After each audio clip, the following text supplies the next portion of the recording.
प्रभु आना रे प्रभु आना रे, कभी हमरी नगरिया आना रे, कभी हमरी नगरिया आना रे। आज व्यक्ति इंद्रियों पर ही दमन नहीं रहता और सबसे बड़ी बाधक तो उसमें जिह्वा है, जीभ, रसना। ये रसनेंद्रिय जो है ना महाराज, बिना चटपटा खाए मानेगी नहीं, उसको अपने स्वाद का चाहिए, वही वश में नहीं रह पाती। जैसा खाएंगे वैसे ही तो विचार उत्पन्न होंगे, वैसे ही भाव उत्पन्न होंगे, वैसा ही मन बनेगा। इसलिए इंद्रियों का दमन करना इतनी बार कहा गया है। इंद्रियों का दमन करना सीखिए। तो करदम जी का विवाह देवहूति से हुआ। किस प्रकार? करदम जी ने बड़े दिनों तक तप किया। तप करके भगवान प्रकट हुए। भगवान कहे क्या चाहिए? उन्होंने कहा कि महाराज सिर्फ आप चाहिए। उन्होंने कहा नहीं, मेरा आदेश है, एक बहुत बड़ा कार्य आपको करना है, उसके लिए आप पहले विवाह करिए। उन्होंने कहा महाराज विवाह कर लेंगे तो फिर इसी में उलझे रह जाएंगे। कहा कि जब आप मेरे आदेशानुसार कर रहे हैं तो आप उसमें ना उलझें, ये जिम्मेदारी भी मेरी। ठीक है। तो कहा कि मनु महाराज आएंगे आपके पास अपनी पुत्री देवहूति का विवाह करने के लिए, तो आप उनसे कर लीजिएगा। मनु महाराज भी भगवान के आदेशानुसार आए, विवाह किया। विवाह करने के बाद भी करदम ऋषि तपस्वी ही बड़े अपनी कुटिया में बैठ जाते सुबह। तो महाराज कितने दिनों तक समाधि में रहते पता ही नहीं। उठते तो अपनी पातिव्रत्य धर्म का पालन करते हुए देवहूति जी उनको प्रसाद पवाती, उनकी सुख सुविधाओं का ध्यान रखती। महाराज ऐसा देवहूति के साथ तो हुआ ही था, अभी वर्तमान कलयुग में भी ऐसे ही एक बहुत बड़े तपस्वी हुए मिथिला में, वाचस्पति मिश्र नाम के। उन्होंने षट दर्शनों पर अपना पूरा शास्त्र लिखा है। उनकी बहुत सारी टीकाएं हैं जो पढ़ाई जाती हैं। कहा उनका विवाह हुआ तो वो महाराज इतने बड़े संस्कृत प्रेमी, इतने बड़े काव्य शास्त्री कि एक बार लिखने बैठ जाते तो ध्यान ही नहीं रहता कि कब सुबह हुई कब शाम हुआ। और उनकी पत्नी अपने पति का हमेशा ध्यान रखती, उनको चाय, उनको पानी, उनको खाना सब समय पर देती रहती। और इस प्रकार महाराज 36 वर्ष बीत गए। 36 वर्ष।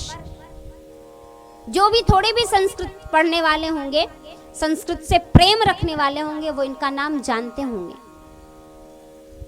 तो 36 वर्ष बाद जब उन्होंने एक बार वो जल लेकर आई और रखी और उनकी तरफ दृष्टि पड़ी तो पूछा, देवी आप कौन?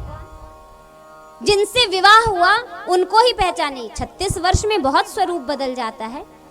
और उसके बाद तो उन्होंने उनका ध्यान भी नहीं किया, उनको दोबारा देखा भी नहीं अपने ही कार्यों में। तो उन्होंने कहा महाराज मैं आपकी पत्नी हूं, जब से विवाह हुआ उसके बाद से ही आप अपने इस कार्य में लगे हुए हैं, तो हमने आपको परेशान नहीं किया, आपकी नित्य प्रति सेवा करती रही। उन्होंने कहा अच्छा, तो फिर तुम तो अपने धर्म का पालन करती रही लेकिन मैं नहीं किया, अपने पति धर्म का पालन नहीं। अगर हम अपने धर्म का पालन करते तो आज कम से कम एक पुत्र तो होता ही होता। कहा ठीक है, बोलो तुमको क्या चाहिए? कहा स्वामी कुछ नहीं। कहा ठीक है कुछ नहीं चाहिए तो मेरे 36 वर्षों की जो तपस्या है, जो मैंने ये कार्य किया है, जो ग्रंथ लिखा है, उसको तुम्हारे नाम से दे देता हूँ और वही तुम्हारे पुत्र रूप में हम जीवित रहे ना रहे, क्योंकि पुत्र होता तो मर जाता, उसका नाम होता नहीं होता लेकिन ये जब तक संस्कृत जगत रहेगा तब तक यह ग्रंथ रहेगा और उसके साथ जुड़ा यह तुम्हारा नाम जीवित रहेगा। तो उन्होंने उस ग्रंथ पर उनका नाम लिखा और वह भामती टीका, उनकी पत्नी का नाम भामती था, भामती टीका नाम से आज भी पाठ्यक्रमों में पढ़ाई जाती है दर्शन में। ऐसे लोग इस समय भी हुए, उस समय भी बहुत वर्ष बीत गए। देवहूति सदैव सेवा करती रहती। एक दिन उनकी भी दृष्टि पड़ी। पूछा उन्होंने, देवी आप कौन? उन्होंने कहा, मैं आपकी पत्नी, निरंतर आपकी सेवा कर रही थी। उन्होंने कहा, तब तो हमने बहुत बड़ा अपराध किया तुम्हारे साथ,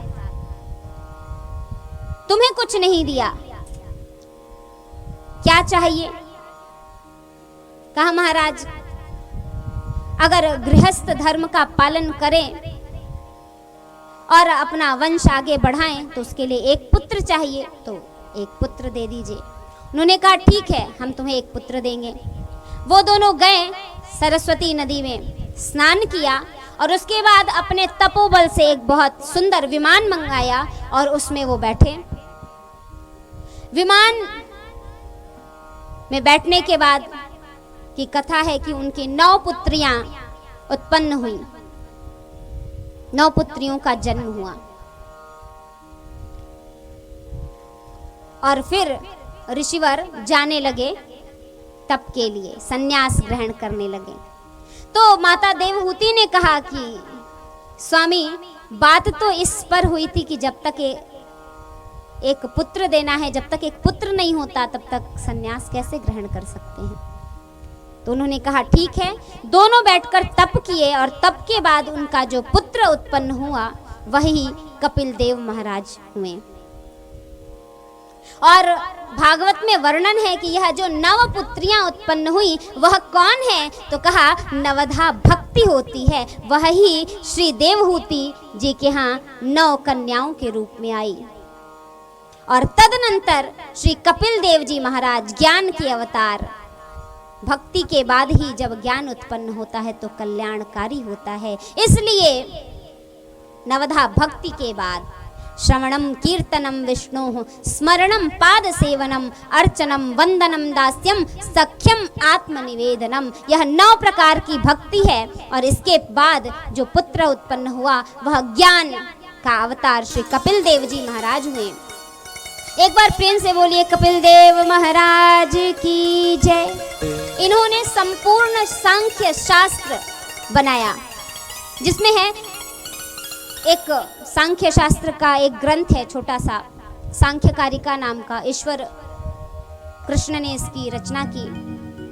लेकिन सांख्य शास्त्र के जो प्रणेता हैं वह कपिल देव जी महाराज हैं। और उस ग्रंथ का प्रथम पद्य है, दुःखत्रयाभिघाता जिज्ञासा तदभिघात के हेतौ दृष्टे सा पार्था चिन्नैकान्तात्यन्ततो भावात्।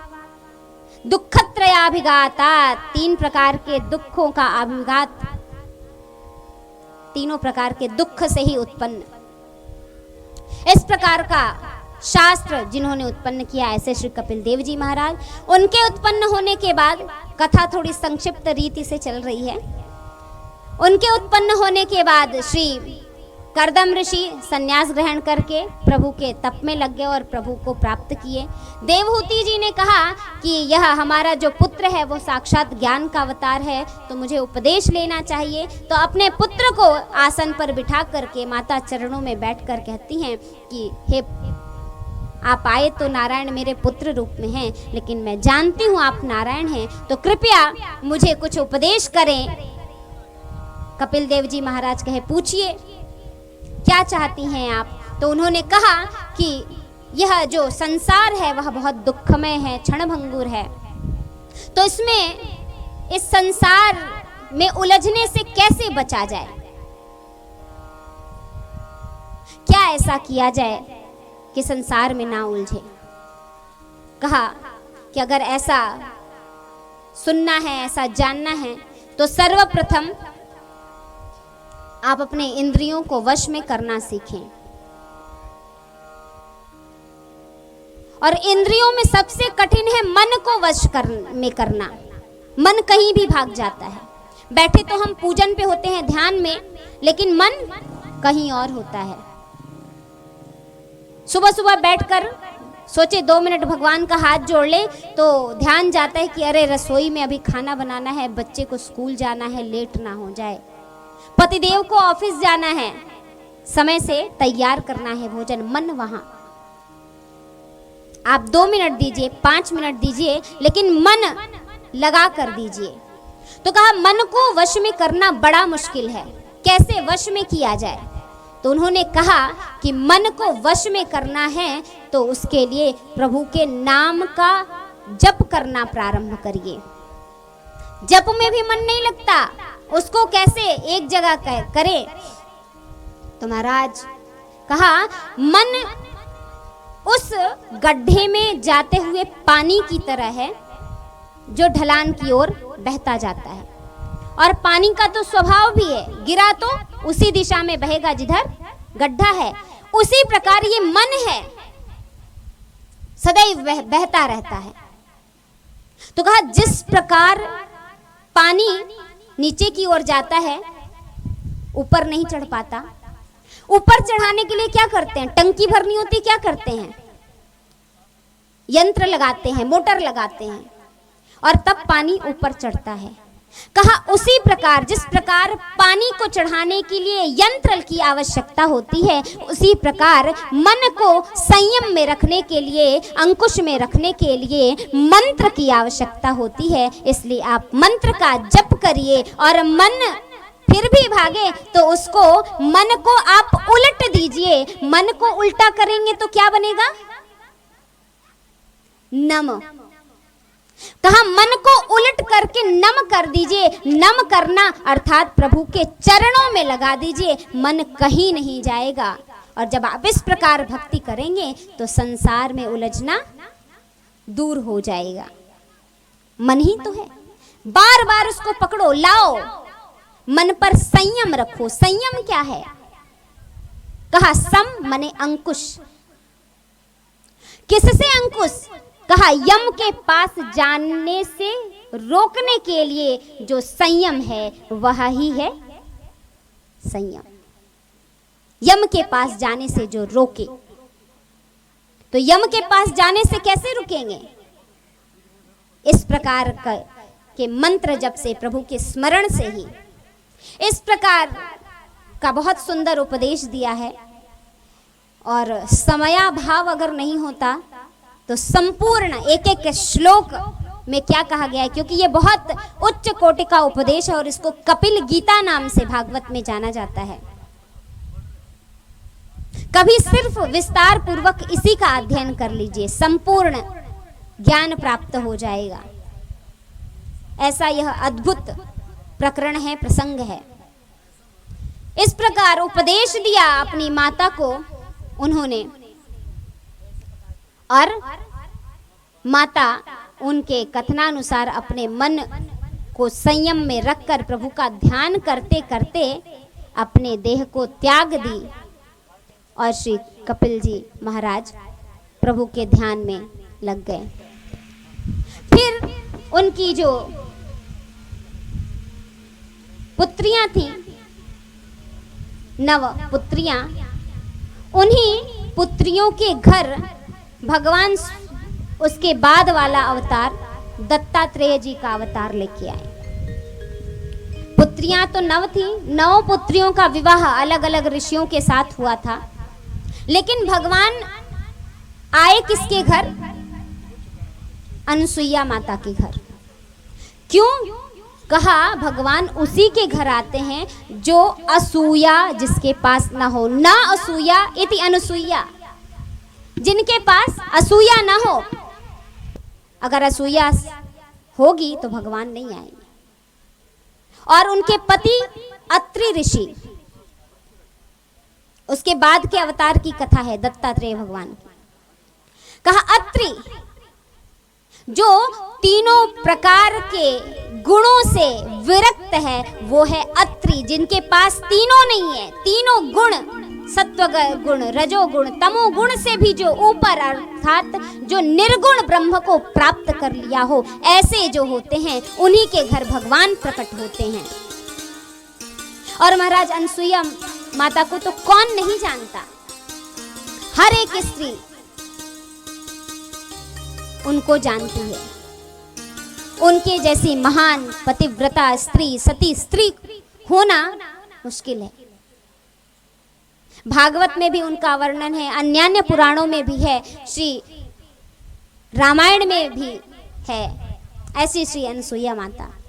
और अनसुईया माता का पराक्रम क्या किया था, क्यों जानी जाती हैं? कहा वो ऐसी थी कि तीनों देवताओं को उनके घर बालक बन के आना पड़ा था। क्यों? कहा एक बार नारद जी पहुंचे माता पार्वती के पास और उन्होंने बड़े ही आनंद से श्रवण कीर्तन करते हुए माता पार्वती से कहा कि माता मैं आज बड़े आनंद में हूँ। माता ने पूछा वैसे तो आप सदैव रहते हैं, लेकिन आज आप कह रहे हैं मतलब आप बहुत ज्यादा आनंद में हैं, क्यों? कहा आज मैं माता अनसुईया के आंगन का प्रसाद पाकर आया हूँ। पार्वती माता ने पूछा ये अनसुईया माता कौन है? उन्होंने कहा आप उनको नहीं जानती, सबसे बड़ी पतिव्रता स्त्री सती आज वही है, उनसे बड़ा कोई नहीं। माता सोचने लगी महाराज इतनी बड़ी, सब उनको जानते हैं। वैसे तो पार्वती जी भी कुछ कम नहीं है, जन्म जन्मांतर युग युगांतर में भगवान का ही वर्ण सिर्फ किया है उन्होंने। यहाँ तक कि प्रभु का अपमान हुआ इसलिए उन्होंने अपना देह भी त्याग कर दिया था, यज्ञाग्नि में जलाकर भस्म कर दिया था। ऐसी माता पार्वती। अब भैया जहां नारद जी जाते हैं ना कुछ ऐसा ही होता है। उन्होंने जाके भगवान शंकर से कहा हमने सुना है कि अनसुईया सबसे बड़ी महान पतिव्रता स्त्री है, क्या आप जानते हैं? भगवान ने कहा हाँ। कहा यह सत्य है? हाँ। तो परीक्षा लीजिए, बिना परीक्षण के सत्य है असत्य है कैसे माने? इधर नारद जी पहुंचे लक्ष्मी माता के पास, उनसे भी यही कहा। लक्ष्मी जी ने भी भगवान नारायण से यही कहा महाराज परीक्षा के बिना हम कैसे माने? लक्ष्मी जी भी तो नारायण जब जब अवतार लेते हैं उनके साथ वो भी अवतार लेती रहती हैं। राम बने तो सीता बनी, कृष्ण बने तो रुक्मिणी बनकर आई, तो उनसे बड़ा कौन? और स्त्रियों में ये स्वभाव भी होता है, हमसे वो अच्छी किस रूप किस तरीके से, तो एक एक गुण गिनाने शुरू। वैसे तो महाराज पार्वती माता अद्भुत हैं, जगत जननी है, आदि शक्ति हैं, लेकिन यहाँ वर्णन है लक्ष्मी द्रव्य माना जाता है, धन माना जाता है, अहंकार का प्रतीक होता है, इसलिए लक्ष्मी नाम दिया। और यही ब्रह्माणी के पास भी जाकर कहा बुद्धि ज्ञान की देवी हैं और बुद्धि ज्ञान से भी अहंकार आता है, इसलिए उनका भी नाम दिया। तीनों ने अपने अपने पतियों से कहा और तीनों देव एक जगह हुए। देवियों को समझाया महारानी ऐसे परीक्षा लेना अच्छी बात नहीं है। कहा लेकिन हम तो तभी मानेंगे जब परीक्षण करके सत्य क्या है ये पता लग जाए। ठीक है आप कहती हैं तो हम जाते हैं। तीनों देव गए ऋषि का रूप बना करके माता अनसुईया के आश्रम के बाहर और जाकर कहा माता भिक्षाम देहि, माता भिक्षाम देहि, भिक्षाम देहि, भिक्षाम देहि, इस प्रकार का रट लगा रहे खड़े होकर। माता अनसुईया सुनी, अंदर से लेकर के आई भिक्षा देने के लिए। तो ऋषियों ने कहा कि हमें नहीं चाहिए। क्यों? हम ऐसे नहीं लेते, हमारा एक शर्त होता है। क्या? कौन सी शर्त पे राजी होंगे? तो कहा कि हम उन्हीं से भिक्षा लेते हैं जो हमें अपने उस वास्तविक स्वरूप में भिक्षा दें जिस वास्तविक स्वरूप में वो माता के उदर से उत्पन्न होकर के आए थे। अर्थात नग्नावस्था। माता ने कहा कि महाराज ऐसी क्या शर्त, लेकिन भगवान को तो परीक्षण। कहा हाँ, अन्यथा हम भिक्षा नहीं लेंगे। अब माता के सामने बड़ी विडंबना, द्वार पे आया ऋषि खाली हाथ चला जाए तो गृहस्थ आश्रम खराब है,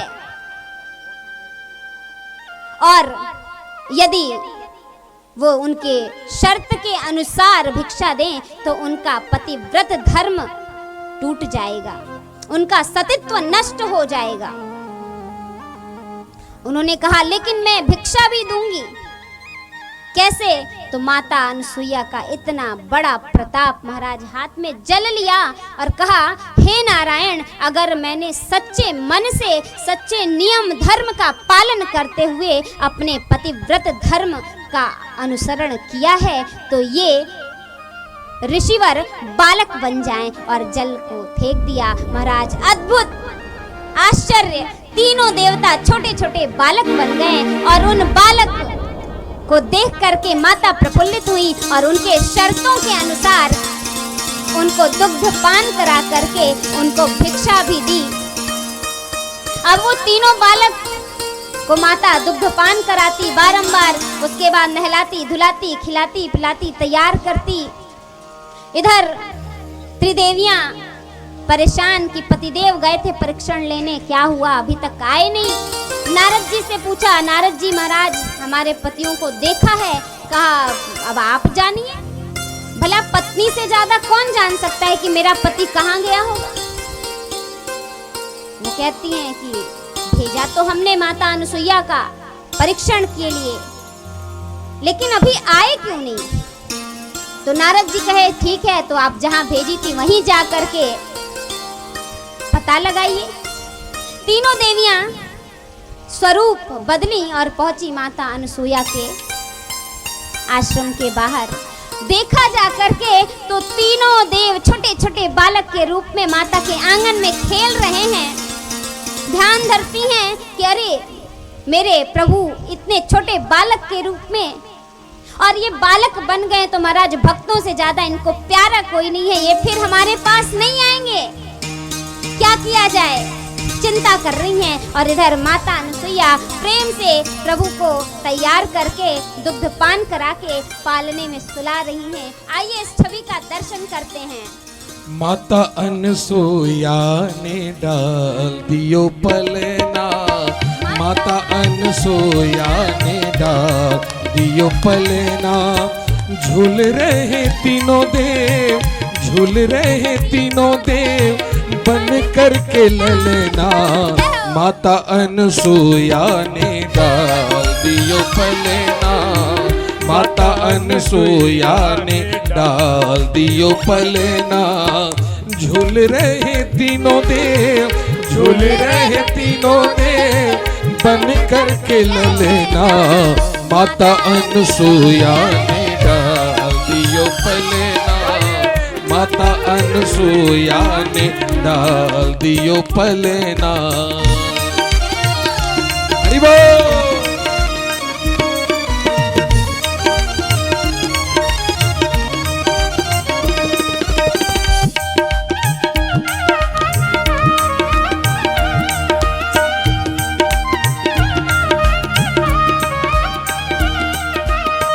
मारे खुशी के मैया भूली ना समाती है, गोदी में लेती तो कभी पालना झुलाती है।